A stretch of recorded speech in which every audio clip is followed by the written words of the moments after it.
Okay, start tayo. Kailangan. So, may kapon sa tanan, report. This is one of the other dialogue of Plato, Petrus. So, for the table content, so introduction, the context of the dialogue. This is the flow of my report. The body, the synopsis. So, iisa lang ako siya. Yung kurang mga storyline na lang tayo mayan eh. Typically, kaning dialogue, yung start siya sa speech of Lysias. So, when I say Lysias is a well-known orator at that time.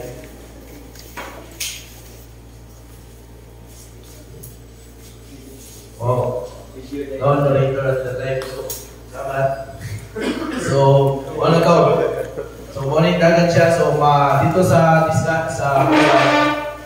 is typically nakuha siya pagpaminaw ni Socrates sa atong i-share ni Pedro sa iyang kuan about sa speech of Lysias. Naghatag po si Plato kasi Socrates ang iyang way of oration po. So, wala na yung kuan. So, the conclusion, brief summary, so introduction, the dialogue between Socrates and Pedros, Aristocrat. The dialogue takes place outside the city walls of Athens, where Socrates and Pedros engage in a discussion about the nature of love, rhetoric, and the soul. So, a fact about this dialogue is that this dialogue is the unique sa mga tanang dialogue kay ora na siya na dialogue na accordingly sa nabasa na kanina dialogue, ora na siya na dialogue na nag-take place siya outside sa Athens. Niya kanang siya more private pa. Kaya sila lang kanina. Wala silang nag-take sa under the tree. Then, for the synopsis, so the dialogue begins with the Pedro sharing a speech he heard from a renowned orator named Lysias, which discusses the advantages of a non-lover over a lover in a romantic relationship. So, sa Uging Pilipinas, Lysias is a well-known orator at their time. Then, more to makanangkuhan po. So, this one also a professional speech writer and also on yung background ni Lysias. So, typically, accordingly sa speech ni Lysias, there's kung nag-ikaw niya ang lover o non-lover versus non-lovers.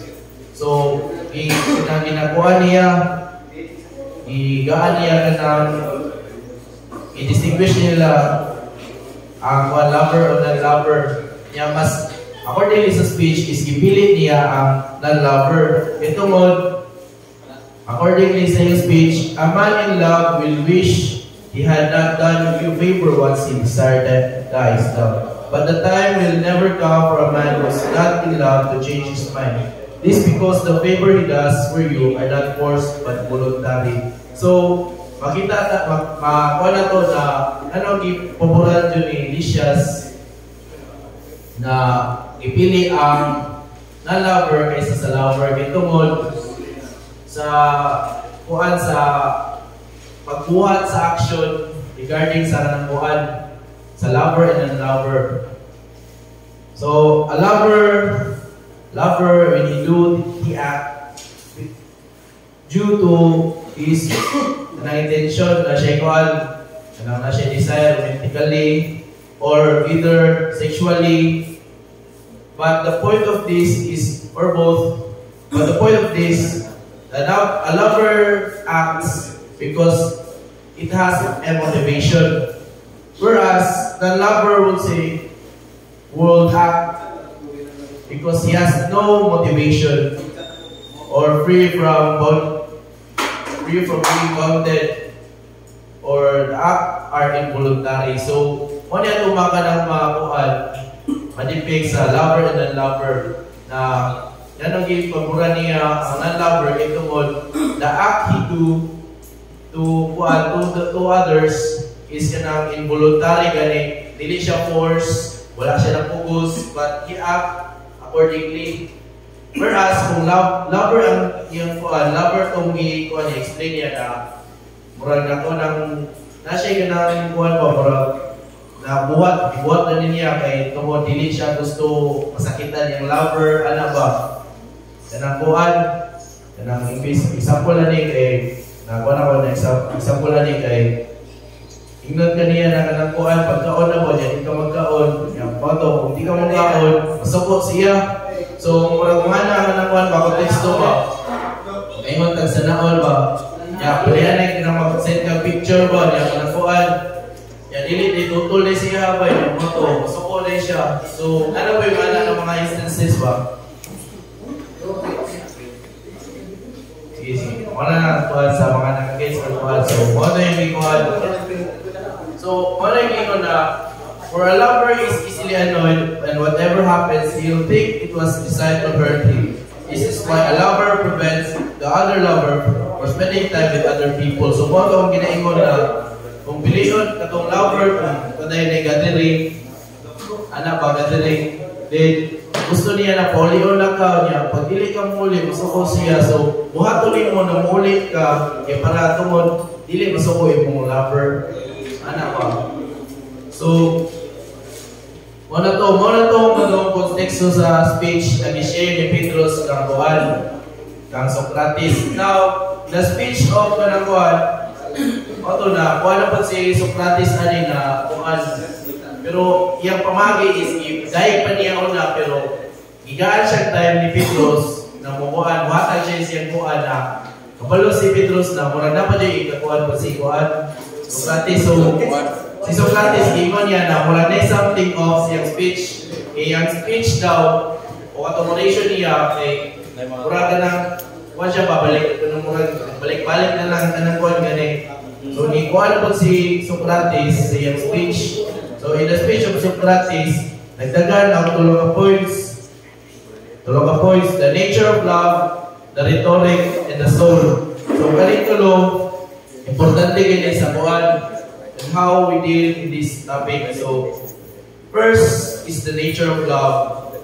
Now, the nature of love, accordingly, naman to yung katong sa kuhan in their context. Nato yung nag-isgot ko sila about the kuhan, about the God, Eros. Nagkuhan sila na katong sa kuhan, God sa Eros. Kaya hindi kuhan, usok ang kanang kuhan nila. Believe sila sa God. O na kanang tawagin na mythology gods like the Greek god. Si Eros is depicted as the god of love. So typically Socrates disagrees to this matter, but Pedros makes Socrates what he helps and open up his own oration itself. So motong ingon na i-open up ni kuan si Socrates na kuhan. So, referring to the Greek god Eros, which somehow a model of love or being visioned as the model of love. Accordingly, the power of love as a divine force that can inspire individuals to seek the truth and beauty. So, ang ginatanaw nila sa model of love is kaning kuhan, the model of kuhan Eros. Now, napod sa speech ni Plato, ani Socrates, nag-present is the two types of love. First is the common or vulgar love. And the second one is the divine or philosophical love. So when we say common or vulgar love, it's mostly associated with physical desire and pleasure. So kanang mga ngahilayan na itong mga kuan, mga satisfaction na ito sa itong mga desires pa. So walang kanang kuan. Then, philosophical love is mostly associated with the pursuit of wisdom and virtue. So, katong kuan, pag-kuan na to sa kuan, inquire na to sa kuan, sa tuuran, sa mga virtue, sa mga morals. So, the concept of love, accordingly, so after sa pag-distinguish ni Socrates and kuan, then, he present the concept of love in the speech of Socrates is linked to the concept of beauty. he suggests that the true love is directed towards internal and unchanging forms or ideas, of which physical beauty is merely a reflection. Thus, love becomes a means of ascending from the realm of the physical to the realm of divine. So, mura siya ganang ginaingon ni Father Jimwell ba atong vehicle na magdadala siya sa atong maturan. Ana ba? Ang beauty, makapakuan siya sa atong makapasend. So, muna gina-depict niya ang love to the pure beauty or something beautiful to ascend to the physical, to the divine realm. Then after that, the concept of love, dapat there on how we do the rhetoric.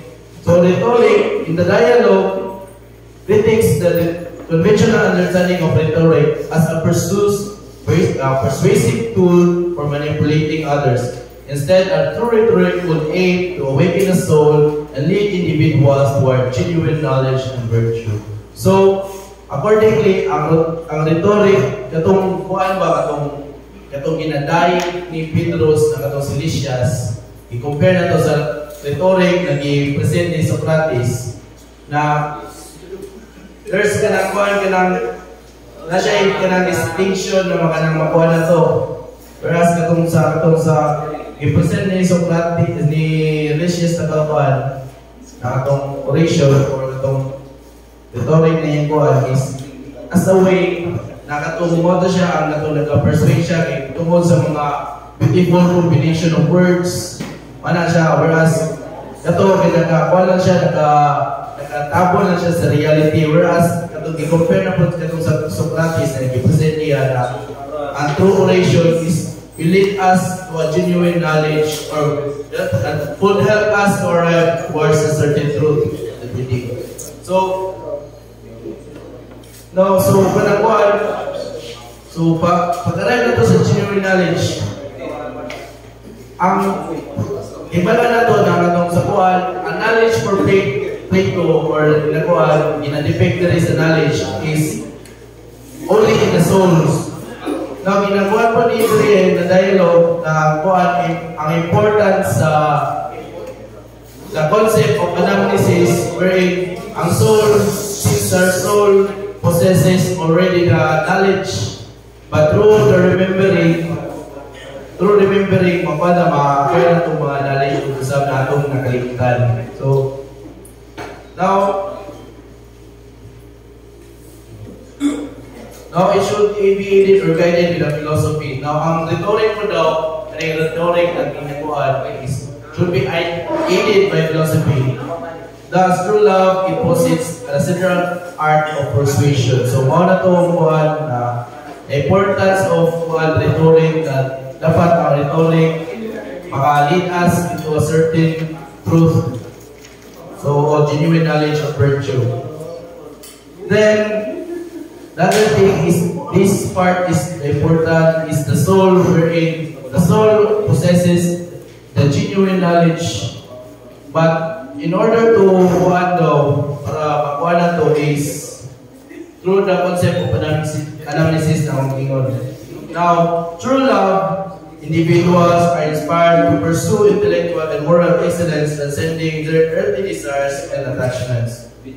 Now, in the dialogue, he presents love as an impetus for the soul's ascent towards higher knowledge and understanding. Also, the soul possesses innate knowledge which can be obtained through anamnesis or recollection. Just like I said earlier, true love awaken or recollect the truth which can lead to self-realization and enlightenment. Thus, through the soul, we can fully grasp the truth. So, matawagin ko na the importance of the soul, na ang soul, through the process of remembering or the anamnesis or the concept of God, is somehow we can lead us through the true oration or through the truth that should be or needed to be the grasp, must grasp na to. Then, for the conclusion, in the last part of the dialogue, the power of love as a divine force that can inspire individuals to seek the truth and beauty It proposes the idea of soulmates who share a deep bond of love and understanding. He suggests that the true love involves a recognition and appreciation of the inherent goodness and beauty within another's soul, leading to a harmonious union of the mind and hearts. Thus concludes that it is important to cultivate virtue and pursue philosophical inquiry as a path to enlightenment. So, ikuha na to ang mga overall na the power of love as a divine force that can inspire individuals to seek truth and beauty. Now, ang nature of the nature of love, i-depict dito na as a divine force na is a necessary tool for us to see the true calling which can lead us towards the truth. But the truth, we can attain the truth by our soul, because our soul ay dili natin sa tong soul, kundi attain na to through the remembering, the process of remembering. Then this process of remembering can lead us to self-realization in Quran, for us to cultivate wisdom and knowledge, so that through it we can grasp the truth that is being reflected. So, ang itong monotone dagan sa dialogue ng Quran na po. So, question, Marlo.